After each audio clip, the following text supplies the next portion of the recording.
know me, some of you don't. I'm Andrew Gomolak, also known as JR.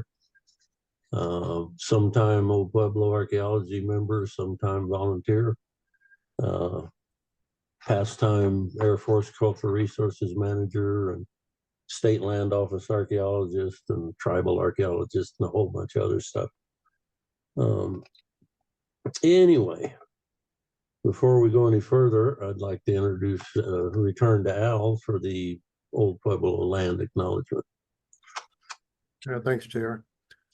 Old Pueblo Archaeology Center respectfully acknowledges that our nonprofit organization occupies and conducts our activities on land and territories of indigenous peoples. Today, Arizona is home to 22 federally recognized tribes, with Tucson being home to the O'odham and the Yaqui. Committed to diversity and inclusion, Old Pueblo strives to build sustainable relationships with sovereign Native nations and indigenous communities through education offerings, partnerships, and community service. Thank you. Very good. Some minor rule housekeeping. During tonight's session, if you have a question or a comment, we ask that you please click on your Zoom Q&A or chat button and type your question or comment there, and we'll track that. Al and or I will see all the typed entries, and at the end of the presentation, we'll relay as many of your questions as we can get to our guest speaker in time to get some answers and discussion. And I think it's about time to welcome our evening speaker, my good friend, I think. Oh, yes. Matt Cuba, who we were lucky enough to hire to replace me at Holloman Air Force Base. And since he's been there, he's been not only taking care of business in the consultation and coordination world, but recording new sites and having a very interesting time. But just before he came over to us, he was working on White Sands Missile Range and excavated the site that is this evening's topic. Oh, anything else, Al? I think that'll do it. Just all right. Tell him what you know about him. About him or about it? Anyway, really interesting, 8,800 years before present occupation site with really deep charcoal dished house floor or wiki up floor, excellent mass of materials. And so the dates are solid, the artifacts are very interesting, and they do appear, as we've discussed, but you may not have heard, to fall right in between the Paleo and the Archaic. And that's about where Matt ought to take over, I think. All right. Thank you, JR. Thank you, Al, for inviting me to speak. Let me get the slideshow going here. All right. Once again, JR, Al, thank you for having me. My name is Matthew Cuba. I am currently the Cultural Resource Manager at Holloman. I was lucky enough to be able to take JR's job after he retired. And like he said, prior to that, I was working on White Sands Missile Range. And during my time at the missile range, I came across Gypsum Overlook. And Gypsum Overlook is a unique archaeological site. As JR had mentioned, it spans that transitional period between the Paleoindian and the Early Archaic. Gypsum Overlook is a rare instance of a single component site straddling the divide. Features created by the occupants were radiocarbon dated to approximately 8,800 years ago. The site setting is unique as it is along the eastern shoreline or erosional escarpment of Paleo Lake Otero. The site is located within remnant gypsum soils that are the remains of dunes similar to what we see in White Sands National Park. Not only does Gypsum Overlook have exceptionally early radiocarbon dates, but also has one of the earliest dated groundstone assemblages in the state. The assemblage present at the site is homogeneous in regard to materials used, tools made, and the reduction continuum the peoples utilized. The features represent one of the few opportunities to see early archaic structure remnants, as well as discrete work loci in other areas of the site. And I wanted to take a moment and discuss why I refer to it as the Paleo-Archaic. Further west in the Great Basin and the Colorado Plateau, recently a new time period, or a better description of the time period between the Paleoindian and the Early Archaic period has been described. And I believe that's what we're seeing here. New Mexico has not traditionally had sites attributable to this time period, but I think by the time I'm done with the presentation, you'll see that New Mexico does indeed have a Paleo-Archaic occupation. Gypsum Overlook is located on the eastern shoreline of Paleo Lake Otero, north of the national park and west of Holloman Air Force Base. It was located during a reconnaissance level survey along the shoreline or erosional scarp.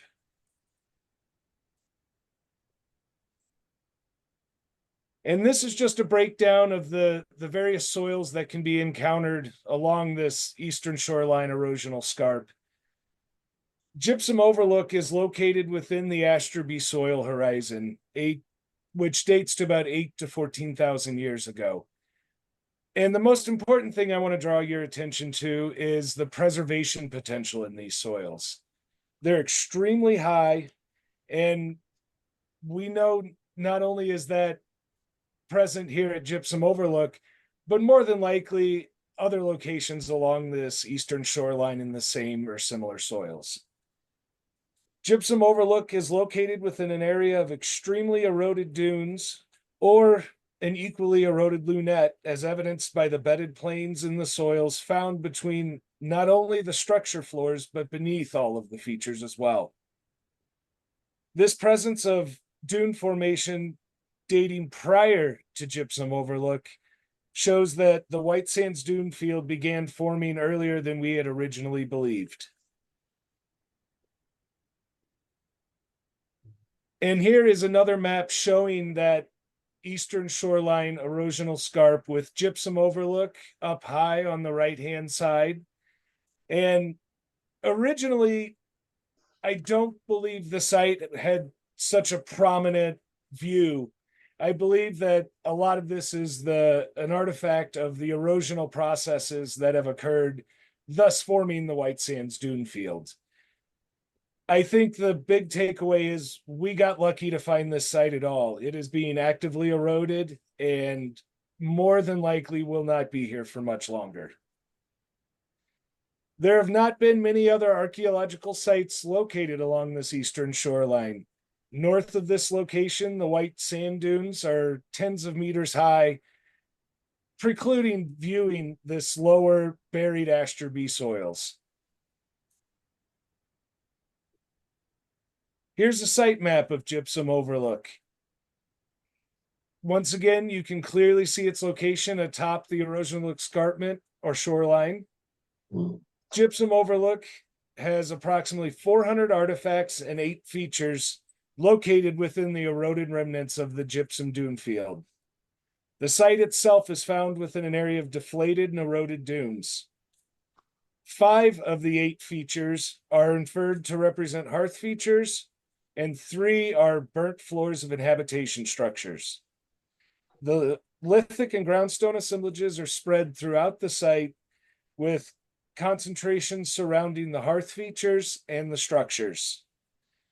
There's 2 separate loci of activity at the site, the northern loci, which includes features 1, 2, and 3, and the southern one, which includes the remainder. Here's a little more detailed map showing plotted locations of artifacts and features, illustrating these concentrations around the hearth and the structures. There were approximately 400 artifacts, and the majority of these artifacts have been eroded out and deposited on a lower soil. The erosion, as you'll see in later pictures, is pretty extreme in this area of the base.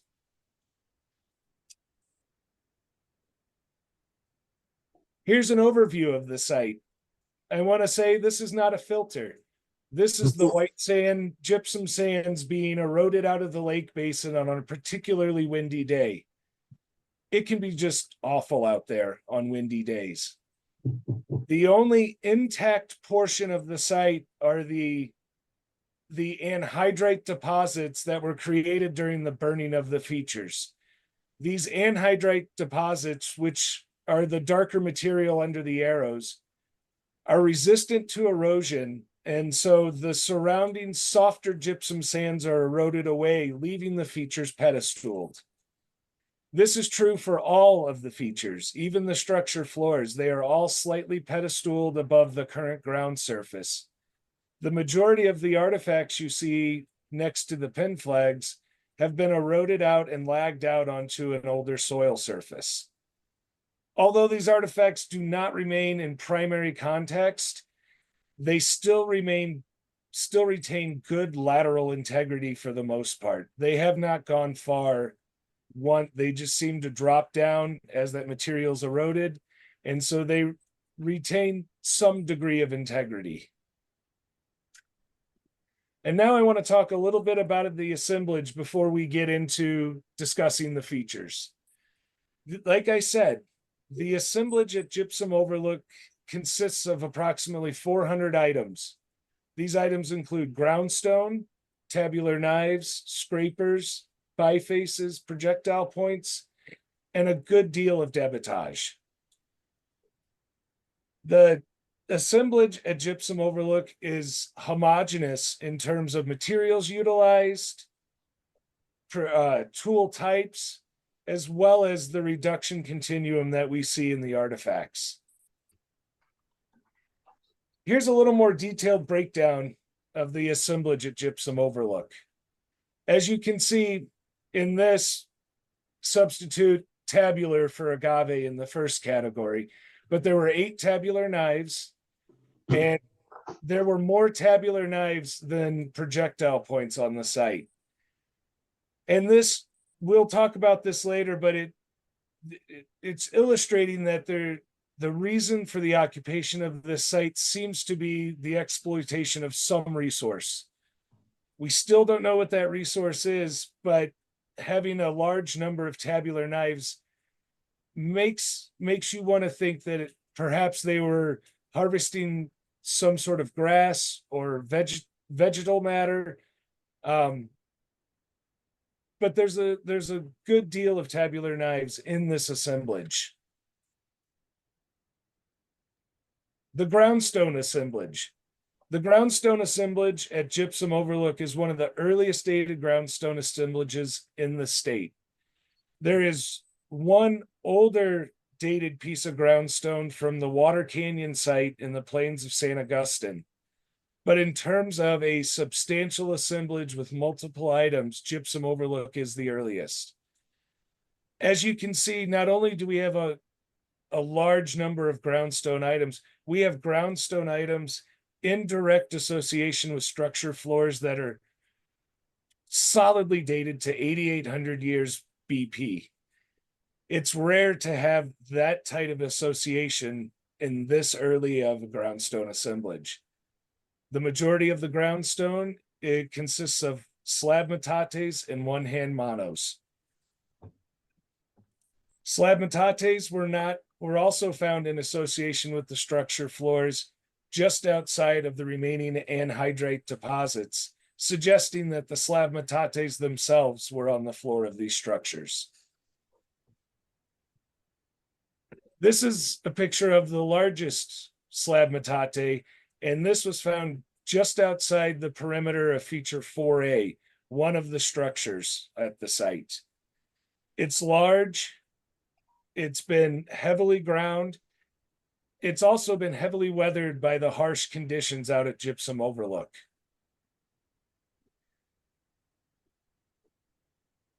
In addition to the groundstone, there was a substantial number of cores, and these cores most often take the form of centripetal cores, with the majority of flake removals originating from one face.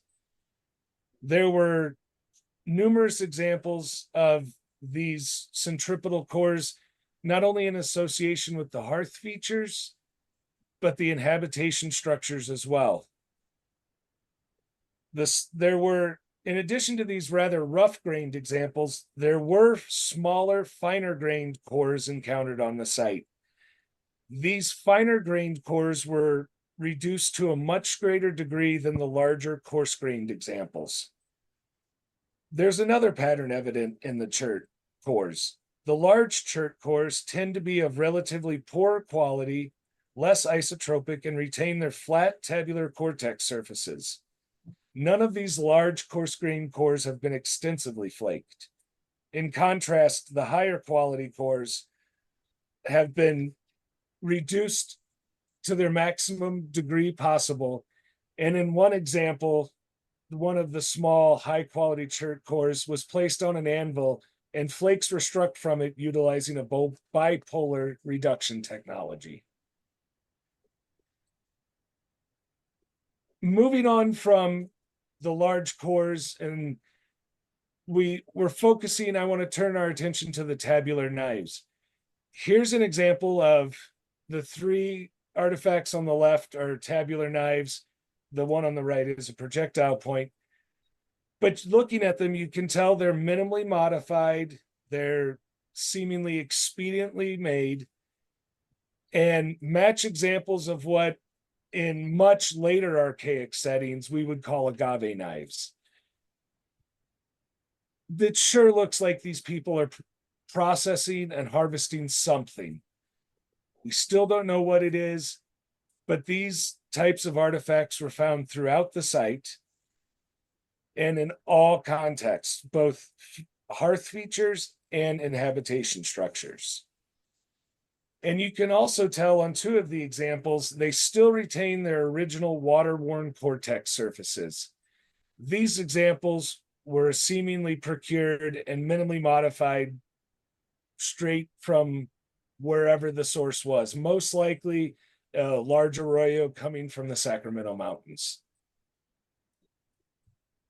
We also have examples of heavily utilized flakes and smaller tabular knives, but yet they still exhibit the same minimal retouch, minimal reduction to, I will argue, harvest some sort of plant material. On the far right side, you can see two smaller artifacts. These we refer to as utilized flakes. You could make an argument that they too are tabular knives, but they're smaller and not necessarily the same. They don't seem to be doing the same tasks as the items we call tabular knives. And here we have a selection of bifaces. You can tell that some of these artifacts, some of these bifaces were made from the same coarse grained material we see in the larger cores. The bottom examples were clearly made from a higher quality material. I believe that the lighter chert biface that is in the middle on the bottom more than likely was a preform for a projectile point, albeit an early stage. In addition to the large bifaces, we also have a drill and smaller scrapers represented in the assemblage as well. And I also want to draw attention to the difference in the reduction continuum. With these artifacts, we're seeing a flake-based reduction where these individuals seem to be removing flakes from large cores and then modifying those flakes into projectile points, which is very different from the Paleo-Indian reduction strategy we see in the Tularosa Basin, where it seems to be very bifaced focused, exceedingly high quality materials, and a much higher degree of craftsmanship. That's a big distinction because the dates we have for this site put it well within the Paleo-Indian period. And here is a quick chart showing our material, our lithic raw material. The majority of the material utilized on the site was a chert. It's a lower quality chert. We believe it originates in the Sacramento Mountains and more than likely procured from one of the large drainages to the east of the site, perhaps even further east than present-day Holloman Air Force Base.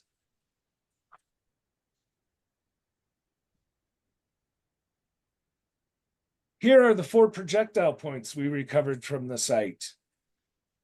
The projectile points that we found at Gypsum Overlook do not conform to the projectile points we normally encounter in the Tularosa Basin. Usually we have the whole host of late Paleo-Indian projectile points, and then we have J points and Bahada points. The examples we found at Gypsum Overlook do not match the morphology of a J point or a Bahada point.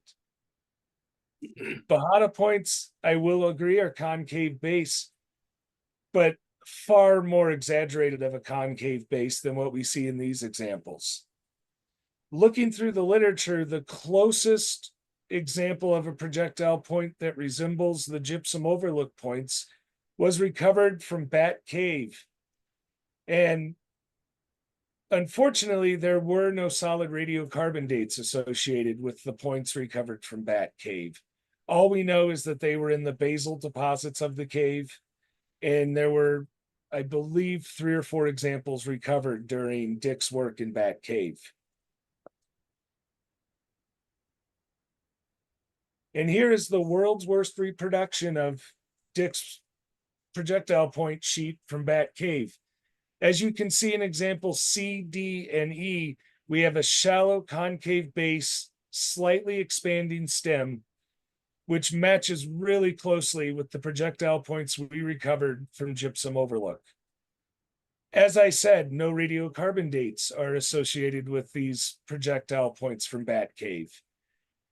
The radiocarbon dates associated with the projectile points from Gypsum Overlook are the first datable projectile points of this type in the state. Now I want to move on and start discussing the features, which are truly the stars of the show. As I said, there's 8 features, 3 structures, 5 hearths, or what we infer to be hearths. As I discussed, the features were preserved by the unique properties of the gypsum soils. When gypsum soils are heated, they change from the soft sandy gypsum matrix to a hardened anhydrite that becomes even more solidified over time and exposure to oxygen. This preserves the features as anhydrite is resistant to erosion. The gypsum to anhydrite process occurs at very low temperatures and is a very fine recorder of heating events. By this, I mean the anhydrite forms in response to the temperature and duration of a heating event. The longer and hotter the fire, the greater amount of anhydrite that is formed beneath the feature. The hearth features at the site have upwards of 10 centimeters of anhydrite at the core of the feature, and the anhydrite deposits gradually thin as you approach the margins of the hearth. The hearth fires burned much longer and with a greater intensity than the burned structures. 5 of the 8 features are hearth features. Unfortunately, features 1 and 2 are the very basal remnants of what we believe to be hearth features. Feature 3 is a large hearth feature on the northern end of the site, but unfortunately has a large salt bush growing from the middle of it, and it was hard to discern its true function. Features 5 and 6 are the larger, better preserved hearth features located in the southern portion of the site. This is feature 6 in the southern portion of the site. It is one of the better preserved hearth features. As you can see, the anhydrite deposit is pedestaled well above the current ground surface. You can also see that the feature is gradually being undercut as the softer, unburnt gypsum sands are eroded away. You can see large chunks of the anhydrite deposit breaking off and slowly working down the edge of the pedestaled feature. Associated with all of these hearths is a scatter of artifacts, including tabular knives, ground stone, and lithic debitage. We radiocarbon dated feature 6 and were able to get an exceptionally early date. There's a little more wiggle room in the radiocarbon date than I'd like to see, but that's more than likely due to the plateau in this portion of the radiocarbon curve. And all the material that we radiocarbon dated were charcoal that was removed from within the middle of the anhydrite matrix. This is feature 5. I chose to include feature 5 because it's a good example of what an eroded feature looks like. Feature 5 has completely been undercut by erosion, and large chunks of the anhydrite deposit have started to work their way down the pedestaled feature mound. This will ultimately be the result of erosion, and all of the features at Gypsum Overlook will ultimately suffer this same fate. Although feature 5 has been heavily impacted by erosion, we were able to collect radiocarbon samples from within the remaining anhydrite matrix, and they too dated in very close proximity to feature 6.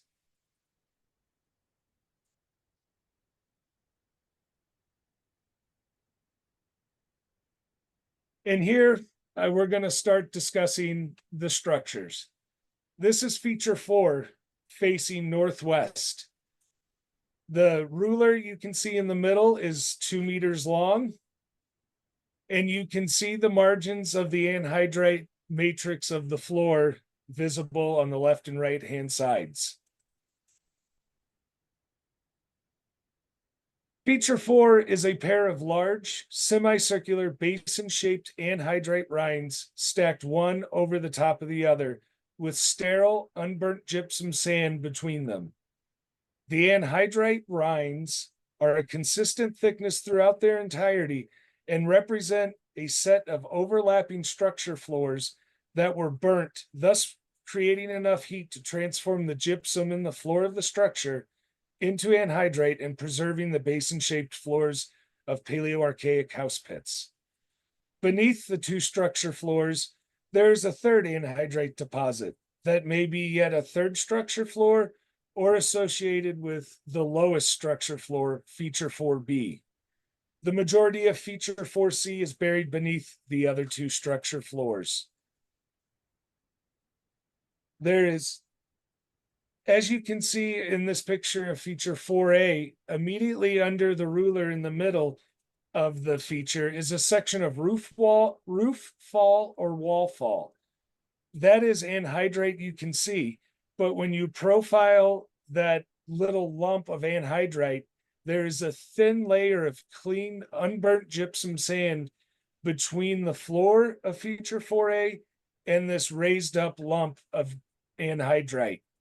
This material more than likely slumped back into the shallow house pit after the structure burned.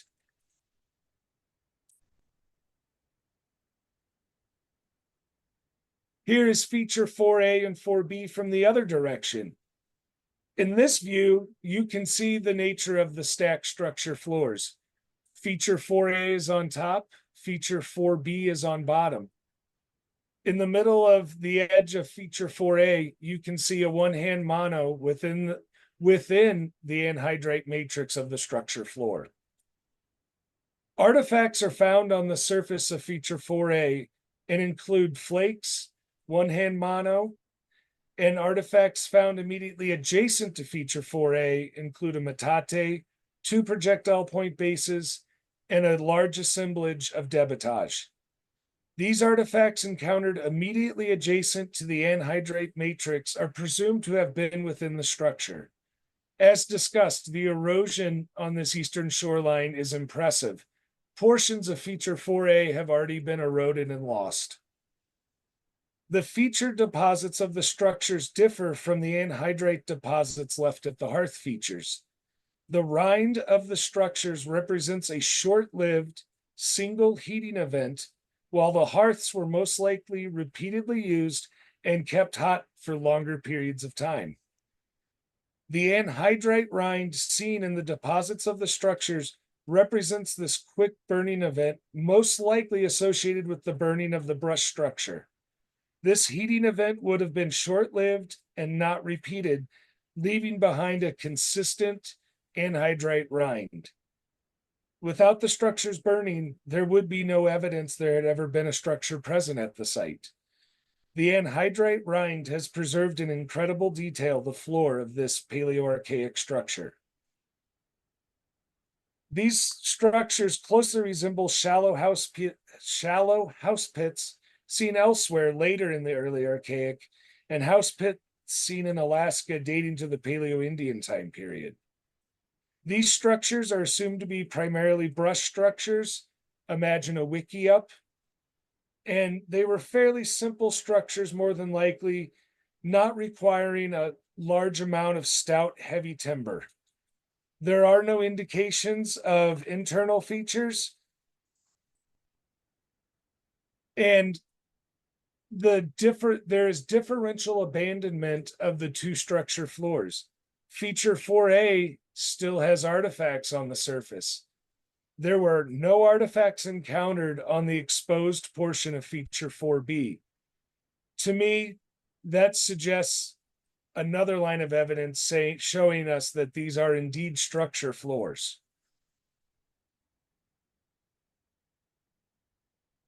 Another view of feature 4, you can see feature 4A on top. To the right, you can see feature 4B. And to the left, you can see feature 4C near the sandbags. And I want to bring up the sandbag wall was created. It is on the western side of the feature, and it was installed to delay and slow down some of the erosion and hopefully preserve these features for as long as we can.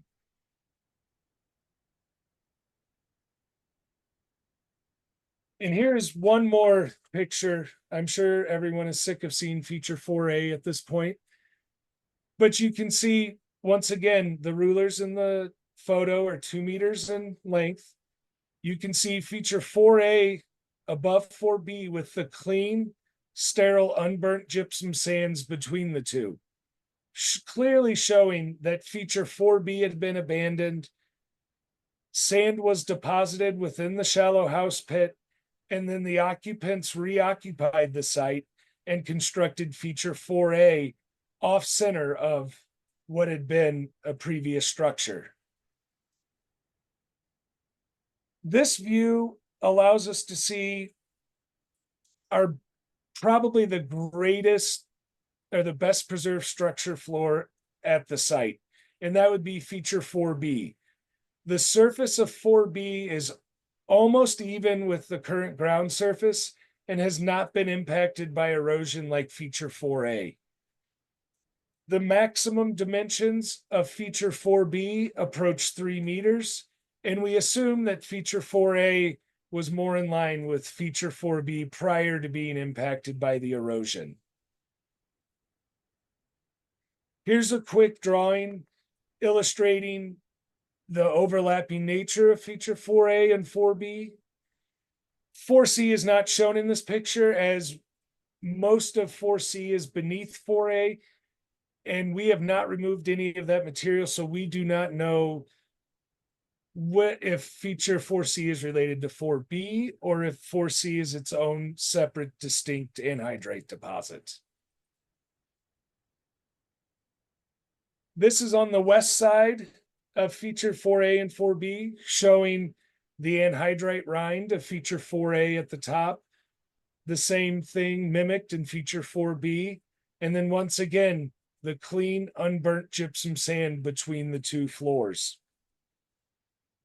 There's 20 plus centimeters between the two floors here, between feature 4B and 4A. That amount of deposition could have occurred in a season. The radiocarbon dates aren't tight enough for us to make a distinction and say these were occupied seasonally or every few years. but clearly the site has been occupied repeatedly throughout time and utilizing literally the same spots on the landscape. Once again, I want to remind you that the assemblage seen at the site is homogeneous. There are no later occupations observed in the assemblage. This is essentially a single occupation site with only a Paleo-Archaic occupation present. This is a close-up of the anhydrite rind of feature 4A. It is well consolidated. You can see the dark specks. That is all charcoal. There is copious amounts of charcoal preserved within the anhydrite rind.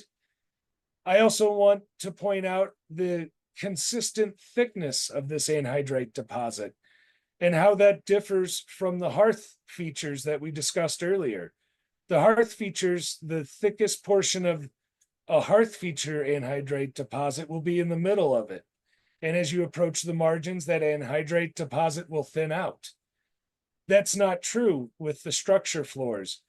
They are a consistent 5 to 8 centimeters thick throughout, regardless of where on the floor or whether or not that's feature 4A or 4B. We collected two radiocarbon samples from feature 4A and 2 radiocarbon samples from feature 4B. All 4 radiocarbon samples from these structure floors all group at right about the same time period. I'll show those dates here in a moment. This is the opposite side of what we were just looking at. And here we can see feature 4A at the top, as well as feature 4B cutting into, or feature 4A cutting through feature 4B with a wedge of sterile, unheated gypsum sand between the two burnt structure floors.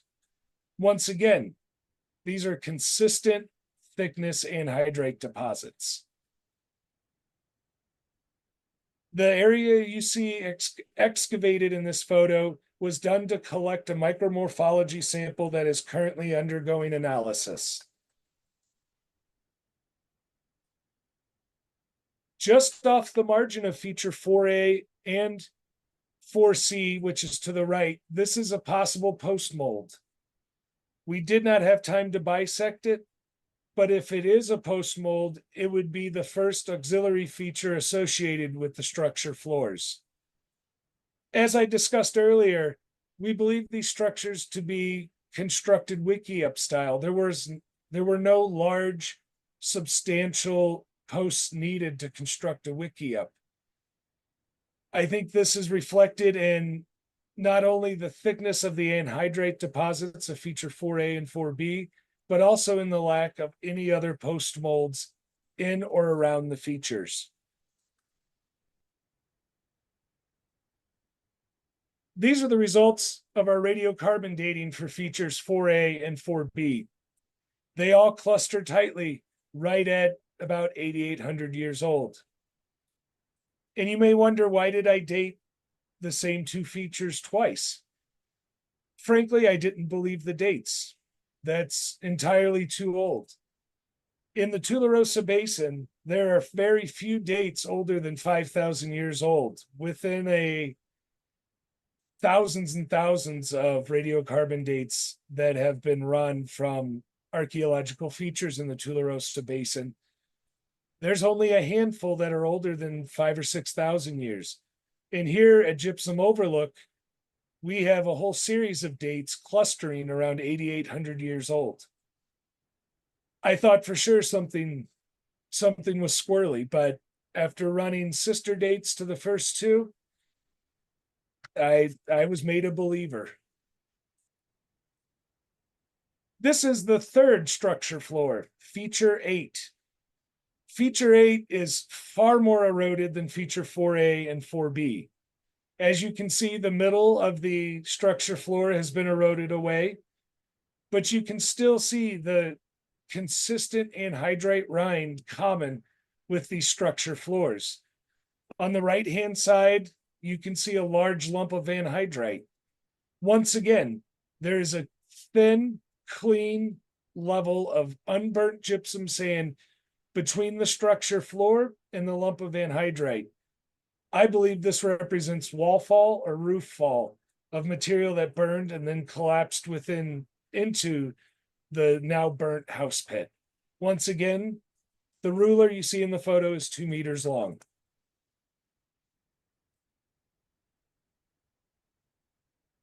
And here is just an overview facing, that would be southwest, the San Andreas Mountains in the background. As you can see, the landscape is exceptionally eroded.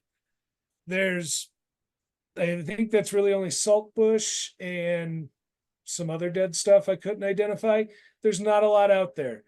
Most of this landscape has been scoured and clearly does not resemble what it looked like on this landscape about 9,000 years ago. In the background, you can see the eroded remnants of Paleo Lake Otero.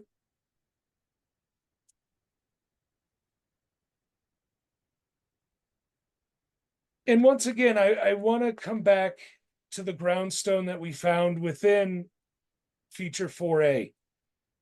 The groundstone assemblage at Gypsum Overlook is unique. We know that by 8800, the Paleo-Archaic people in the Tularosa Basin had a well-developed groundstone assemblage consisting of one-hand manos and slab metates. That means this tradition had begun well before people inhabited Gypsum Overlook. How far back does this groundstone tradition go? We have concrete evidence of this groundstone tradition being utilized at 8800. I would argue it certainly goes back into the 9000s. The one-hand manos and slab metates were clearly heavily utilized in the early Archaic to process some yet unidentified, undetermined and unidentified foodstuff or natural material. The one-hand mano pictured in this photo clearly shows that the groundstone assemblage that we see at the site is conclusively dated to 8,800 years ago in the Paleo-Archaic. The presence of a very archaic lifestyle pattern and subsistence strategy so early in the Holocene and well within the Paleoindian period in southern New Mexico has not been documented in such detail previously in the basin. And this really represents our first view of this Paleo-Archaic occupation in the basin.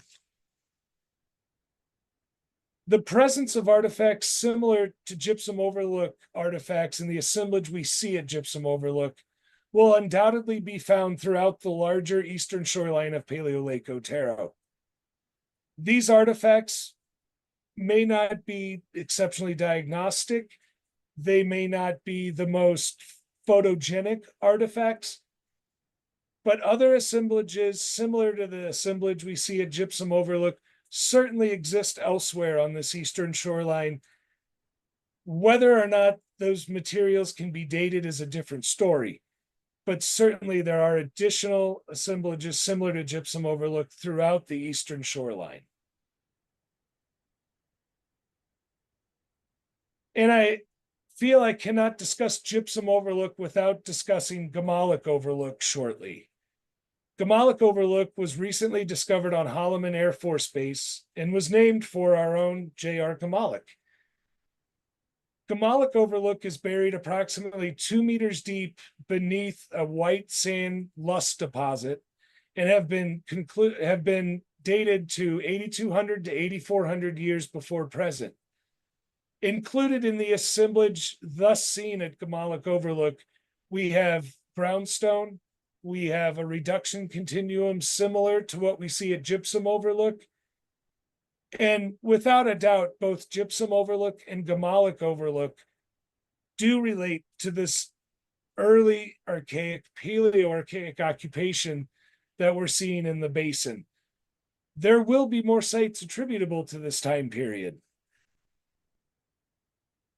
Whether or not these sites were preserved, whether they've been overprinted by later occupations, is another story.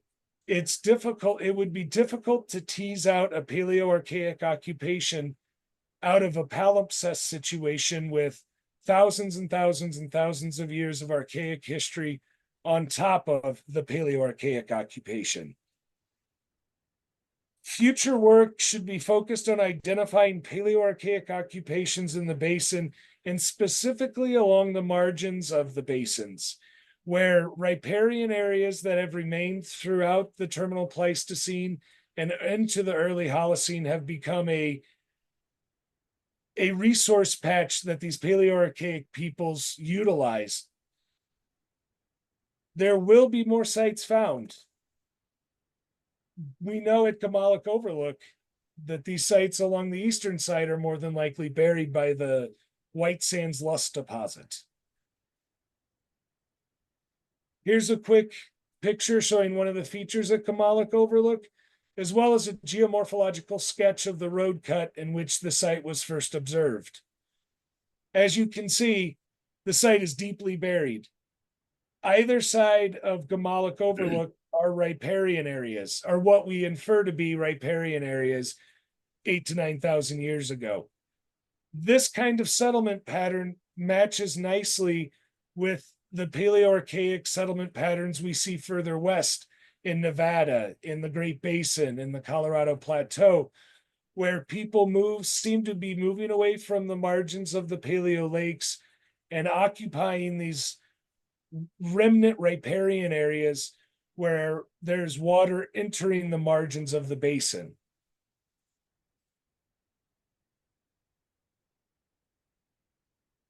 Once again, this is atop the eastern shoreline erosional scarp, looking down to Paleo Lake Otero in the background.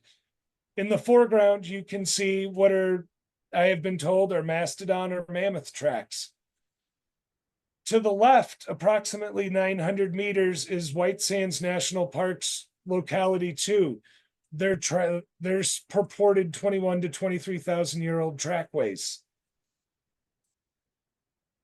Gypsum Overlook is the most securely dated archaeological occupation on the eastern margin of Paleo Lake Otero currently.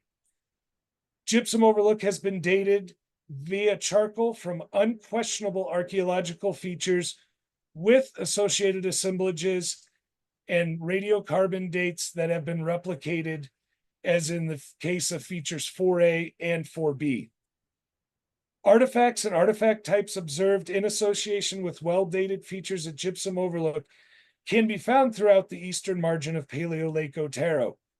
These artifacts will include large centripetal cores, large flakes removed from said low-quality cores, simple early-stage large bifaces, and tabular knives. The assemblage observed at Gypsum Overlook will be seen elsewhere.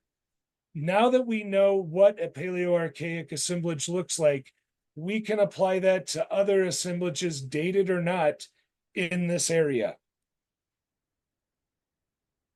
Paleo Lake Otero may have been entirely dry at this point, or a large shallow playa system by the time the Paleo-Archaic peoples utilized the Gypsum Overlook area. At the time, it is thought that the Paleo-Archaic occupants were utilizing the remnant playa system that was Paleo Lake Otero, and we would expect to see Paleo-Archaic assemblages further west of Gypsum Overlook, perhaps even on the floor of what is now the heavily eroded Paleo Lake Otero.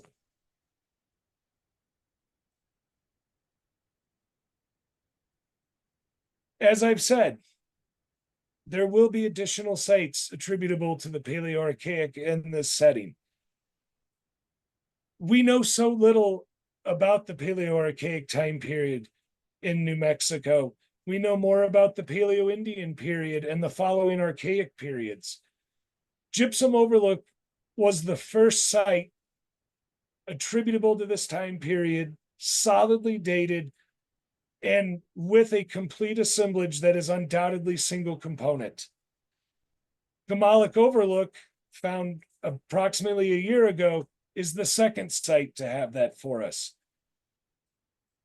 We can conclusively say there is a undefined Paleo-Archaic occupation in the basin, where people were utilizing something along the eastern shoreline and they were very task focused at Gypsum Overlook. Whatever they were doing, they came there to do it there for a reason. Substantial amounts of data regarding the early archaic subsistence patterns, economic data, faunal and botanical data can be found at Gypsum Overlook. Additional analyses are being performed now and will further shed light on a poorly understood archaeological time period. As I said, we know more about previous periods and later periods than we do this. In addition, Gypsum Overlook is an opportunity for us to rethink our ideas about the transition from the Paleo-Indian period to the early Archaic period. There was a time where there were two different groups of people living two very different lifestyles and practicing two very different subsistence patterns, living next to each other. They were doing very different things, yet they were able to clearly make a substantial living out of this environment. And so the transition between the Paleo-Indian and the early Archaic should not be viewed as a concrete hard stop date, but a gray area where archaic tendencies, archaic subsistence strategies gradually begin to take over, and the earlier Paleo-Indian subsistence strategies no longer work. I believe Gypsum Overlook occupies that sweet spot between the two. And between Gypsum Overlook and Gomolak Overlook, we have the opportunity to see what a Paleo-Archaic assemblage and occupation should look like in the Tularosa Basin. I wanted to say thanks to a whole host of people. Jim Bowman, man, he's a rock star. Dr. Meltzer, Dr. Holliday, Dr. Rochelle, Dr. Andrews, even Dr. Huckle came out and worked tirelessly, answered all of my questions and more. And without people like this willing to help me out, I couldn't have made this possible. So with that, I bring my presentation to an end, and I think we hand it back to Al, if I'm not mistaken. I suppose we could hand it back to me. Thank you, Matt. Before we get into our Q&A and reviewing the chat questions or comments, if you do have questions or comments, you're welcome to put them into the chat or the Q&A. If it's an actual question, you might want to put it into the Q&A box. Before we get into that, though, I would like to just tell our audience here, I know a lot of you have seen our webinars before, so this is going to be mostly a repeat for you. But for those of you who are new, we welcome you, and we'd like to let you know a little bit about what Old Pueblo Archaeology Center is about. So just quickly here, let me share my screen and expand. Old Pueblo Archaeology Center's mission is to educate children and adults about archaeology and other cultures, to foster preservation of archaeological and historical sites, and to develop a lifelong concern for the importance of non-renewable resources in traditional cultures. So some ways in which we implement this mission: we do educational tours. Some of the tours we have coming up, we're actually doing some summer tours in the Tucson area this year where it's hot, but they're indoor tours. So the University of Arizona's Desert Laboratory on Tumamoc Hill in Tucson, and the Laboratory of Tree Ring Research, one of the most famous tree ring research facilities in the world. We're going to be visiting that on July 13th. On August 31st, we'll be offering a tour to the Tucson Museum of Art and focusing on their indigenous collections. This fall, first day of fall, we'll have a tour on the autumn equinox day of the Los Morteros Hohokam village site and the Picture Rocks petroglyph site. And we have a couple of other tours scheduled in between that one and the January tour here, but they're already filled. So you can look on our website if you're interested in getting on waiting lists for those. In January, Matt mentioned Dr. Vance Holliday. He's going to be one of our tour leaders for a tour in the San Pedro Valley to the Murray Springs Clovis site. So that should be pretty interesting. And we've tagged on some more recent sites, some to the pre-contact period, including some petroglyphs and some other ones historic sites in the San Pedro Valley. So you're kind of running about a 10,000 year range on this tour. So if you're interested in getting in on these tours or for more information, you can either call us or email us at these numbers here. We also offer classes and workshops. Our next one coming up is a flint knapping and arrowhead making workshop on Saturday, August 10th. It's a 3-hour workshop with Sam Greenleaf, who's an expert flint knapper. And in September, I'll be offering a tour, an online course on the Hohokam culture of Southern Arizona. This will be on Wednesday evenings, 2 hours per evening, from September 4th through December 11th. We do have an online presence. One of the things that we've been really concentrating on recently is providing email announcements of upcoming activities in the Southwest on archaeology, history, and cultures. And if you're not already on our emailing list, you can take a look at our main website, www.oldpueblo.org. Scroll down to the bottom and you can enter your name and email address on our for the subscription to those upcoming activities emails. We list a lot of activities of other organizations, even more so than Old Pueblo's activities. So we try to make it kind of pan-Southwestern. So again, there's the email address info@oldpueblo.org. We put out a bulletin, a newsletter, an actual newsletter. We try to make it quarterly. We're a little behind on publication right now, but these are two examples of the covers of some of the more recent ones. Our next third Thursday Food for Thought presentation will feature cultural astronomy researcher Greg Munson talking about envisioning a cultural landscape. In other words, how ancient peoples related not only to the sites that they lived in, but their position relative to the landscape in general. So that should be an interesting presentation. Of course, we had Matt tonight. I usually do this summary prior to the presentation, but tonight we switched the order. One of the most important programs that we do at Old Pueblo Archaeology Center is children's education. We have a simulated archaeological dig created at our office facility in Tucson, where we bring whole classrooms of kids in to teach them about archaeological methods and the scientific method.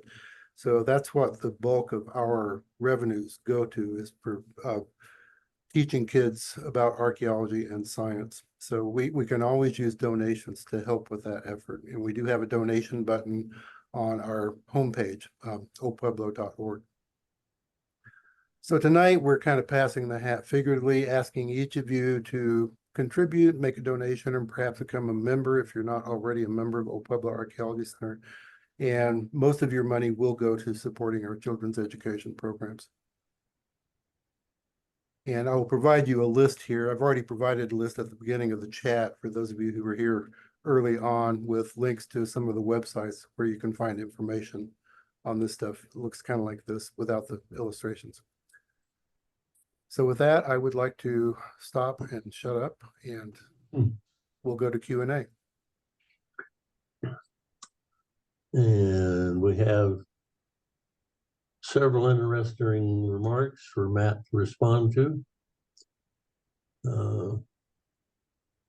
Frank Denier, how is the transition from Paleo-Indian culture to archaic established when the artifact assemblages are described as homogeneous? I could even comment on that. It's an internal integrity for the site, not necessarily homogeneous with any other time period. Is that right, Matt? Correct. Correct. Yeah. I think the key point to take away when I say homogeneous is this is a single occupation. It may be repeated throughout years or a number of years, but it was the same type of people doing the same thing the same way. We don't have much later occupations over printing anything. It's just this Paleo-Archaic occupation present at Gypsum Overlook. And the question continues, how many people might have occupied such a or each feature and the site as a whole? That's a shot in the dark. But when you look at ethnographic resources, it more than likely would probably be a small family group, a handful of individuals. How many? I mean, because we don't see anything except what burned, there could have been additional structures there that did not burn and thus they weren't preserved. So there could have been numerous small family groups occupying the site at one time, but due to the fact that it is in such an erosive environment, Yeah. without those structures burning and the anhydrite forming, we just don't have the archaeological visibility for them. Yeah. Unfortunately, or as of yet, Yes. we'll see. Is there any indication to what these people subsisted upon? It's to be determined. It's to be determined. We're working on it right now. The anhydrite matrix is hard to work with. Usually with feature fill, you can float it and all the good stuff floats to the top. And you send it off and it gets identified and there you go. But with this anhydrite, you have to dissolve it in acid and it's a chore. So it's been a long process, but we now have it in people's hands who can actually look at this material and hopefully provide us some data on what they were subsisting on. I do believe, due to the presence of the tabular knives, I believe they had to be harvesting grasses, maybe, focusing on grass seeds, or it could be something from left field I would have never imagined. Something fibrous.